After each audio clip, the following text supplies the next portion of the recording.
우리 작은 세계는 철로 되어 있습니다. 수미산이 중심입니다.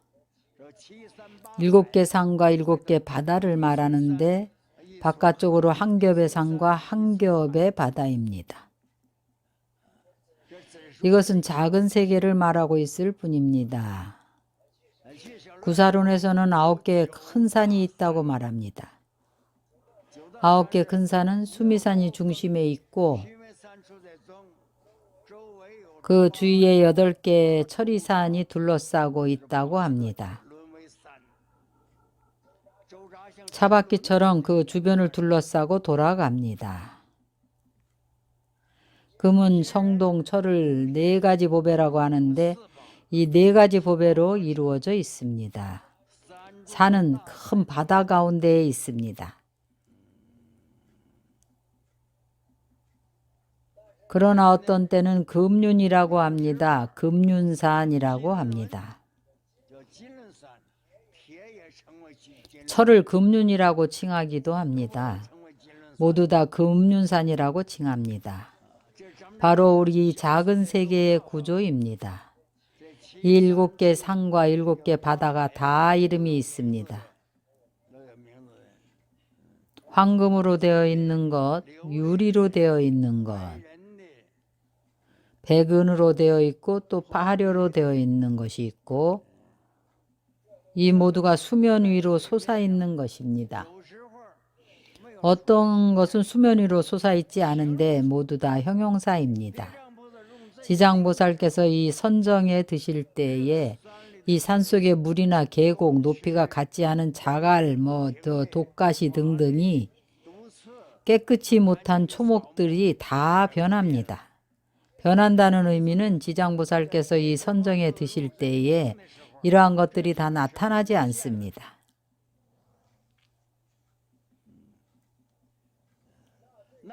이 산을 둘러싸고 있는 모든 국토에 있는 모든 독이나 악독한 맹수들이나 재난과 횡액이나 암담한 미세먼지나 더러운 것들이 다 없어집니다.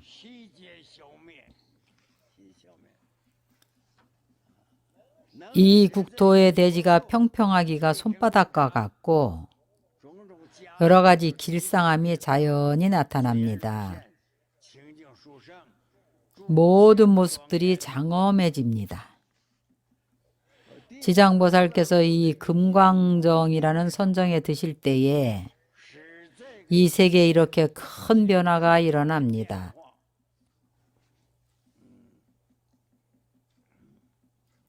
이 불국토의 사텐 마군이나 외부의 침범이나 독충이나 재난과 병환, 전염병 등이 다 변화합니다.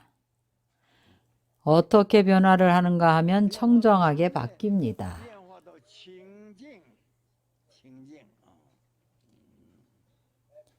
이 더러운 것들이 모두 다 없어집니다. 없어진다는 것은 바로 지장보살님께서 금광정에 들어서 나타나게 되는 그런 위실력, 위력입니다. 이 국토의 대지가 손바닥과 같이 평평하게 바뀌게 합니다. 전염병이나 재난 등이 다 길상하게 변합니다. 이와 같은 모든 부처님 국토의 머무름을 따라서 만일 그 지혜의 힘을 꺾기 어려운 선정에 들면 이것은 선정의 명칭인데 지력난최복정이라고 합니다. 이 선정의 힘으로 말미암아 그 국토의 일체 마왕과 그 모든 권속들로 하여금 모두 다 놀라고 두려워하며 삼보에 귀의하게 하느니라. 중생들을 괴롭히고 해가 되지 못하게 합니다. 이와 같은 모든 부처님 국토의 머무름을 따라서 만일 정광의 밝은 선정에 들면 이 선정의 힘으로 말미암아 그 국토의 일체 유정들로 하여금 모두가 후세의 두려움을 멀리 떠나서 현세의 공포가 없어질 뿐만 아니라 장래에도 공포가 없습니다. 법의 안위를 얻게 하느니라. 이와 같은 모든 부처님 국토의 머무름을 따라서 만일 최상의 묘한 맛을 모두 갖춘 선정에 들면 이 선정의 명칭이 상묘미정입니다. 이 선정의 힘으로 말미암아 그 국토의 일체 유종들로 하여금 모두가 뜻대로 풍족한 음식을 얻게 하느니라. 기하감이 없습니다. 먹고 싶으면 음식이 눈앞에 나타납니다. 모두 맛난 음식입니다. 상미입니다. 절대로 살상하지 않습니다. 육식이 아니고 채식입니다. 이 국토의 중생은 이러한 묘한 맛난 음식을 얻어서 음식이 충족하게 됩니다. 이러한 지장보살께서 가피한 음식을 먹고 그가 죽은 후에는 육욕천에 태어납니다. 어느 천상에 태어나는지는 일정치 않습니다. 그의 공덕의 크고 작음에 달려 있습니다. 이것은 상묘미정의 공룡입니다. 이와 같은 모든 부처님 국토의 머무름을 따라서 만일 훌륭한 정기를 모두 갖춘 선정에 들면 이 선정의 힘으로 말미암아 그 부처님 국토의 모든 유종들로 하여금 모두가 왕성한 원기를 얻어서 모든 병의 고통에서 떠나게 하느니라. 지장보살님이 승정기정이라는 선정에 들면 그가 계시는 국토의 모든 유종들로 하여금 몸이 영원히 건강하고 병의 고통이 사라지게 합니다.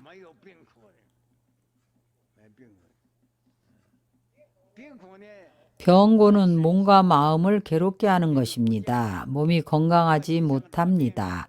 한바탕 병을 앓고 나면 몸이 쇠약해집니다. 이와 같은 모든 부처님 국토의 머무름을 따라서 만일 훌륭하고 묘한 온갖 자구를 갖춘 선정에 들면 이 선정의 힘으로 일체 중생들로 하여금 모두가 바라는 대로 자리와 침구, 의복, 보배 장식 등 온갖 필수품을 얻어서 모자람이 없고 바로 의식주가 모두 다 구족하게 됩니다. 지장보살께서 이 국토에서 제자구정이라는 선정에 드실 때에 바로 몸이 필요로 하는 것입니다. 의복과 음식 등 필요로 하는 것이 다 침대, 가구 내지는 주택 등 집안 살림이 부족할 뿐만 아니라 다 수승하고 좋습니다. 이것은 보살의 선정력에 의한 것입니다. 이와 같은 모든 부처님 국토의 머무름을 따라서 만일 무정지정이라는 선정에 들면 무쟁지는 바로 번뇌입니다. 쟁이 바로 번뇌입니다. 지장보살께서 이 선정에 들면 이 국토의 사람들이 서로 다투지 않습니다. 서로 미워하고 원망하지 않습니다. 서로 원함과 원망에 얽힘이 없습니다. 서로 간에 환희하고 화목하고 사랑으로 함께합니다. 모두 다 육바람일행을 합니다. 계행을 지키고 인욕바람일행을 합니다. 보시지계 인욕 정진행을 합니다. 마음에 산란함이 없어서 지혜를 성취합니다. 이것은 지장보살이 무쟁지정이라는 선정을 성취한 것입니다.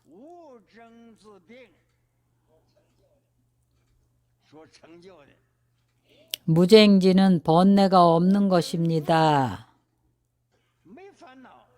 간단히 말해서 번뇌가 없는 것입니다. 쟁이란 서로 투쟁하는 것입니다. 투쟁은 번뇌로 인해서 생기는 것입니다. 이러한 지혜가 없습니다. 그래서 번뇌로 다툽니다. 이러한 지혜가 있으면 다투지 않습니다. 왜 다투지 않는가 하면 탐진치애가 없습니다.